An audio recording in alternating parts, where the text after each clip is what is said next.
Hello everyone, চলে এসেছি নতুন একটা ব্লগ নিয়ে। এই আনসিজনে আম মাখা আমটাকে আমি কেটে নিচ্ছি। এবার বাটিতে কুলগুলো নিয়ে নিয়েছি।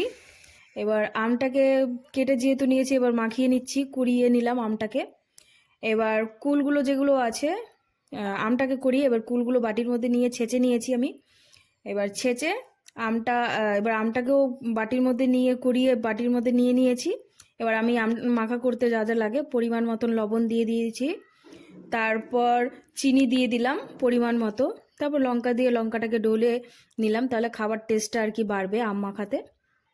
তারপর এখন দিয়ে দিব লেবু পাতা, সঙ্গে কাসন্ত দিয়ে দিচ্ছি। কাসন্তটা দিলে আম মাখা একটা আলাদাই টেস্ট আর কি বাড়ে আম মাখায়। তারপরে আমি আমটাকে মেখে নিচ্ছি চটকে, তারপর মেখে নিচ্ছি আমটা। তারপর কুল মাখাতে আমি কুলটাও মাখাতে যেটা পরিমাণ মতন লবণ দিয়ে দিলাম, তারপর চিনিও দিয়ে দিলাম পরিমাণ মতন। তারপর লঙ্কাটা দিয়ে ডলে নিচ্ছি কুল মাখাতে।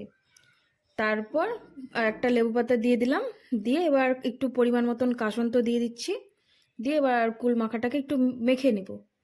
মেখে এবার আমার কুল মাখাটা রেডি। এবার খেয়ে আমি জানাচ্ছি কেমন হয়েছে ভিডিওটা। আর কুল মাখাটা খেতে ভালোই লাগে, যে কুলটা খেয়ে আমি বলে দিচ্ছি দারুণ হয়েছে। আনসিজনে কুল মাখা খেতে ভালোই লাগে।